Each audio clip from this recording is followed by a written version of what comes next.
Hello नमस्कार विद्यार्थी मित्रांनो की आज नवीन व्हिडिओ घेऊन तुमच्या समोर येतोय। पहिल्यांदा जे विद्यार्थी मित्रांनो 10वी ला चांगल्या मार्कांनी पास झाले त्यांचं हार्दिक हार्दिक अभिनंदन। तुमच्या कष्टाला आणि तुमच्या पॅरेंटच्या कष्टाला मित्रांनो चांगल्या पद्धतीने यश आलं त्याबद्दल तुमच्या पॅरेंटचं सुद्धा मित्रांनो खूप खूप अभिनंदन। आता स्टुडंट आता रिझल्ट सुद्धा लागलेला आहे, मग आपल्याला आता 11वी ला ऍडमिशन घ्यायचंय। पण त्याच्या आधी तुम्ही मित्रांनो MST CET करणार का JEE करणार का नीट करणार, कोणते तरी तुम्हाला एक फील्ड निवडावी लागेल। ओके, मी तुम्हाला मित्रांनो आधीच एक व्हिडिओ टाकलेला आहे की JEE करू का CET करू। ओके, JEE करू का MST CET करू, आधीच व्हिडिओ मी तुम्हाला टाकलेला आहे। पण आता सुद्धा मित्रांनो सांगून देतो की आपल्या महाराष्ट्रामध्ये जेवढे काही कॉलेजेस आहेत 85% जागा MST CET ला असतात आणि फक्त 15% जागा ह्या JEE मेन ला असतात। त्यामुळे मित्रांनो तुम्ही काय करायचं ते ठरवा। तसं तर आय बटनामध्ये मित्रांनो मी एक व्हिडिओ दिलेला आहे, त्याच्यावर तुम्ही क्लिक करून तो सुद्धा व्हिडिओ तुम्ही बघू शकता किंवा व्हिडिओ संपल्यानंतर एंडला सुद्धा येईल तेव्हा तुम्ही तो व्हिडिओ बघू शकता। बरं, आज तुमच्या समोर असा व्हिडिओ असणार आहे मित्रांनो की 11वी साठी MST CET चा सिलेबस कोणता आहे। सगळा तर सिलेबस मित्रांनो बिलकुल नाही, MST CET ला 11वी ला सिलेबस कमी आहे। त्याचबरोबर मित्रांनो मी एंडला अजून एक व्हिडिओ देतो की मी तुम्हाला असा व्हिडिओ दिलाय की 11वी आणि 12वी मध्ये MST CET ची तयारी कशी करायची, तो सुद्धा व्हिडिओ दिलाय, तुम्ही बघून घ्या। ओके, आता मित्रांनो 11वी कॉलेजला मी MST CET चा सिलेबस बद्दल मित्रांनो माहिती सांगणार आहे। MST CET चा सिलेबस 11वीचा छान पद्धतीने एक्सप्लेन करेन। पण त्याच्या आधी बघा, ज्या विद्यार्थ्यांनी मित्रांनो की 11वी ला ऍडमिशन घ्यायचंय ज्यांनी कॉलेजला, त्यांनी मित्रांनो आपल्या शहरातले जे विद्यार्थी आहेत त्यांनी अण्णा सरांकडे घ्या।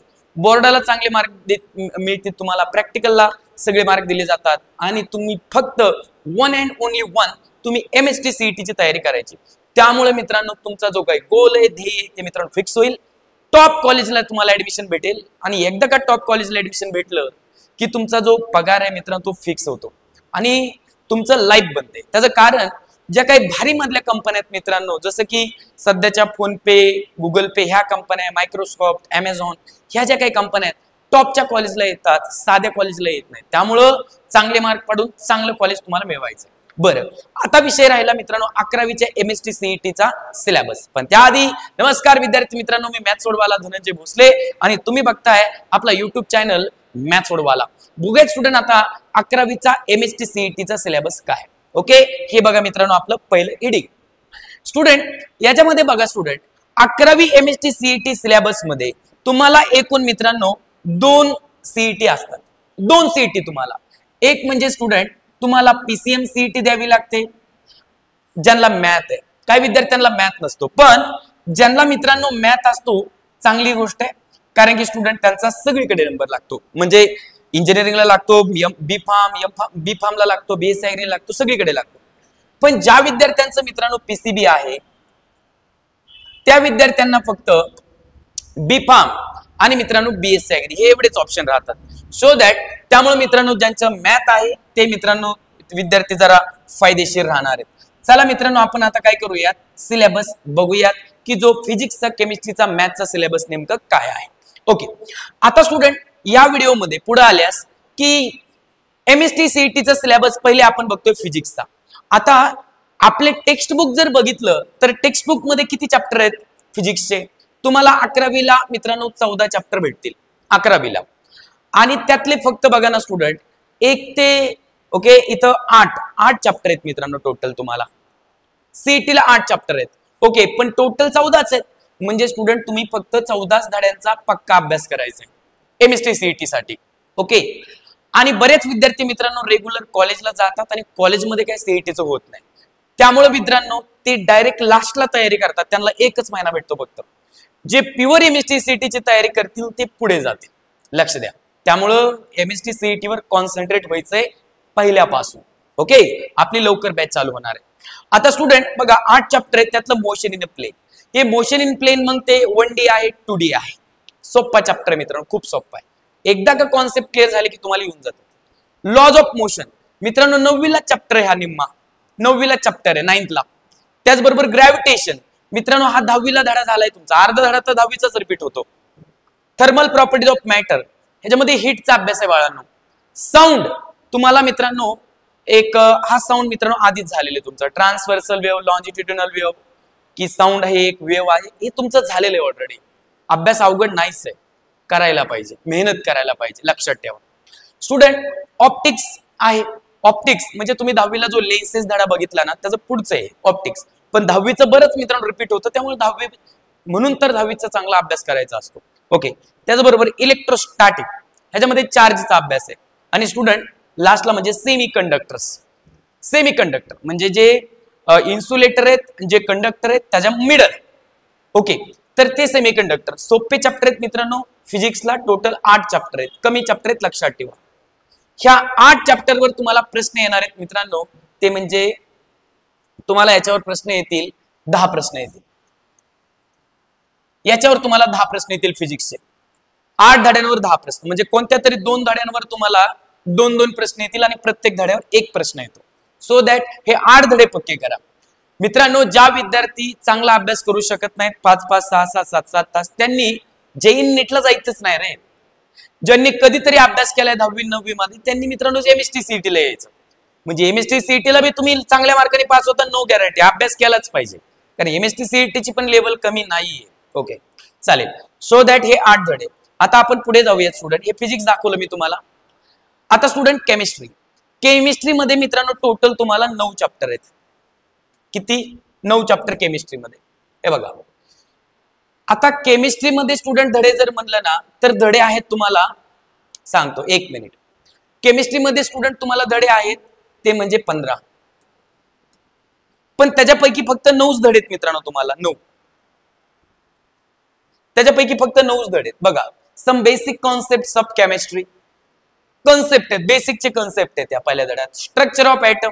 स्ट्रक्चर ऑफ ऍटम मित्रांनो तुम्हाला 8वी 9वीला पण हा धडा होता. ऍटमचा स्ट्रक्चर म्हणजे ते कुणी शोध लावला, मग ते डाल्टन, त्याचबरोबर जे थॉम्सन, नेल्स बोर, त्याचा मित्रांनो ह्याच्यामध्ये अभ्यास होतो. Chemical bonding. केमिकल बॉन्डिंग म्हणलं त्याच्यामध्ये कोव्हॅलंट बॉन्ड असेल तुमचा, त्याचबरोबर आयोनिक बॉन्ड असेल, त्याची माहिती येते. Redox reaction. रेडॉक्स रिॲक्शन म्हणजे अशा रिॲक्शन ज्याच्यामध्ये दोन्ही गोष्टी घडतात, रिडक्शन आणि ऑक्सिडेशन. त्यामुळे हा सोपा धडा आहे. Elements of the group 1 and 2. पहिला ग्रुप आणि दुसरा ग्रुप. ओके, म्हणजे ते हेलेनाची कार्टी रॉबिनच्या सायकलवर फिरते ते एक. ओके, म्हणजे जे आहेत पहिला ग्रुप आणि दुसरा ग्रुप, त्याचा मित्रांनो याच्यामध्ये अभ्यास करायचा आहे 5व्या धड्यात. स्टेट्स ऑफ मॅटर, गॅसेस आणि लिक्विड याचा अभ्यास तुम्हाला करायचा आहे. ऍडसॉर्प्शन अँड कोलाइड्स, सरफेस केमिस्ट्री मित्रांनो 7व्या धड्यात. आणि 8वा धडा सगळ्यात सोपा, हायड्रोकार्बन. म्हणजे जे कंपाऊंड फक्त हायड्रोजन आणि कार्बनने बनलेले असतात त्याला म्हणायचं हायड्रोकार्बन. सगळ्यांचा अभ्यास याच्यामध्ये करायचा. हा धडा तुम्हाला खूप खूप सोपा जाईल आणि इंटरेस्टेड वाटेल, हायड्रोकार्बन. आणि लास्टचा धडा मित्रांनो basic principle of organic chemistry. Organic केमिस्ट्रीचे बेसिक प्रिन्सिपल आहे तो ते तर तुम्हाला समजेलच. असे 9 चॅप्टर मित्रांनो तुम्हाला केमिस्ट्रीचे आहेत. बरं, किती मार्काचे प्रश्न येणार आहेत? 10 मार्काचे प्रश्न येतील ह्या केमिस्ट्रीवर 11वीच्या. त्यामुळे ह्याला लय वेळ नाही द्यायचा मित्रांनो. आता तुम्ही जून मध्ये सुरू केलं तर तुमचं जानेवारी पर्यंत सगळं संपलं पाहिजे 11वीचं. ओके, सीईटीचा सिलेबस सगळा संपून टेस्ट सुद्धा झाल्या पाहिजेत, जेणेकरून तुमचं सुपर प्लॅनिंग लागेल. 1 फेब्रुवारी पासून 12वी सुरू, अशा पद्धतीने तुमचं प्लॅनिंग असेल तर तुम्हाला कुणी रोखणार नाही जास्त मार्क पाडण्यापासून. ओके, आता स्टुडंट हे तर झालंय आपलं. आता बघूयात आपण स्टुडंट मॅथ्सचे चॅप्टर कोणते आहेत आपल्याला. मॅथ्स. ओके, सो बघूयात मॅथ्स बद्दल. बघा मित्रांनो, मॅथ्स म्हणलं ना बऱ्याच जणांना भीती वाटते, अवघड वाटतं, पण मॅथ्स मित्रांनो बिलकुल अवघड नाही. हम है ना, डरने का कोई, डरने का नाही स्टुडंट. मी आहे, मी तुम्हाला प्रत्येक गोष्टीला मित्रांनो गाईड करेन. आपण मित्रांनो ग्रुप बनवणार आहेत ऑनलाईनचा सुद्धा. सो ऑनलाईनच्या विद्यार्थ्यांनी सुद्धा घाबरू नका. ओके, सो दॅट बघा सगळे मॅथमॅटिक्स मध्ये पहिला चॅप्टर मित्रांनो ट्रिग्नोमेट्री. ट्रिग्नोमेट्री तुम्हाला बेसिक पासून शिकवलं जाईल, काळजी करायचे काही कारण नाही. ओके, त्याचबरोबर स्ट्रेट लाईन. ह्याच्या आधी मित्रांनो एक धडा आहे ट्रिग्नोमेट्री 1, त्याचा सुद्धा तो पार्ट सुद्धा आपल्याला लागतो, तो सुद्धा सांगितला जाईल. सर्कल फक्त फॉर्म्युल्यांवर चॅप्टर आहे मित्रांनो. स्ट्रेट लाईन तर लय सोपं आहे student. X plus B Y plus C. Okay, हे लिनियर इक्वेशन इन टू व्हेरिएबलचं इक्वेशन, त्याचाच पुढचा पार्ट आहे. Linear equation in two variable आपल्याला चित्रमय कसं दिसतं, फिगर डायग्राम मध्ये कसं दिसतं. लिनियर इक्वेशन इन टू व्हेरिएबलचा ग्राफ स्ट्रेट लाईन असतो. जसं धनंजय भोसले म्हणलं की मी आहे, तुमच्या समोर चित्र आहे, तसं स्ट्रेट लाईन म्हणलं तर हे असं नाव आहे त्याचं. Okay student, measure of dispersion काय विषय नाही मित्रांनो, सोपं आहे. मीन मेडियन शिकलात ना 10वीला, त्याच आहे. प्रोबॅबिलिटी एकदम सोपं, 10वीला शिकलेला आहे. P of A equal to N of A upon N of S, तो जो फॉर्म्युला आहे तो प्रोबॅबिलिटी.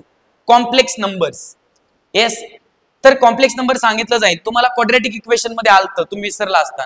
जर स्क्वेअर रूट मध्ये जर निगेटिव्ह वाले नंबर जर आले ना, तर ते मित्रांनो कसे असतात, तर कॉम्प्लेक्स नंबर असतात. स्क्वेअर रूट मध्ये negative number complex number. Okay, पुढे परमुटेशन अँड कॉम्बिनेशन्स. धडा थोडं वेगळं आहे, सोप्पा आहे, अवघड नाही. फंक्शन जर अवघड वाटेल तुम्हाला चॅप्टर फंक्शन. ओके, लिमिट मित्रांनो आणि कंटिन्युटी हे दोन्ही पण धडे सोपे आहेत, फॉर्म्युला बेस आहेत, सोपे चॅप्टर्स आहेत, अवघड बिलकुल नाही. सो मित्रांनो की तुम्हाला हा 11वीचा MST CET चा सिलेबस आहे. आता स्टुडंट तुम्हाला मी JEE मेनचा सुद्धा सिलेबस सांगेल. JEE मेन आणि नीटचा सिलेबस जास्त आहे, मोठा आहे. ओके, JEE मेन आणि नीटची लेवल आणि CET ची लेवल सुद्धा मित्रांनो काही लय फरक नाहीये. MST CET ची लेवल सुद्धा स्ट्रॉंग असते. पण मित्रांनो MST CET चा लवकर अभ्यास होतो. जरा PYQ केले आणि चॅप्टर वाईज काही क्वेश्चन केले ना, 50-50 100-100 तर सहज होते मित्रांनो MST CET. बिलकुल अवघड नाही. तयारी जर आपण सोबत केलीत ना, मी तुमच्या बरोबर आहे, काळजी करू नका, फुल मार्क तुम्हाला येतील. पण आधीच सांगतो, मेहनत करायला लागेल. मेहनत केल्याशिवाय काय मिळणार. ओके ना, सिलेबस ओके, स्क्रीनशॉट घ्या आणि ज्यांना मित्रांनो याची PDF पाहिजे असेल त्यांनी या नंबरवर मित्रांनो हाय टाका, त्यांना PDF मिळेल. आता मित्रांनो मी हाय का टाकायला लावतो, ज्याला गरज आहे त्यालाच दिली जाईल ना, सगळ्यांना थोडी ना दिली जाईल. ओके, सो दॅट हा नंबर आहे स्टुडंट, याच्यावर असं सांगा, तुमचं नाव टाका आणि म्हणा की मला याची PDF पाहिजे, टाकली जाईल. ओके, नंबर बघा 7218 200030. हा नंबर माझा आहे. या नंबरवरून नाही रिप्लाय आला तर याच्यावर करा, 9552 44 0030. ओके, ठीक आहे. तर स्टुडंट मग आता इतकं जर सांगितलंय तर सबस्क्राईब करायला काय जाते, आणि लाईक आणि शेअर सगळं करून टाका. धन्यवाद.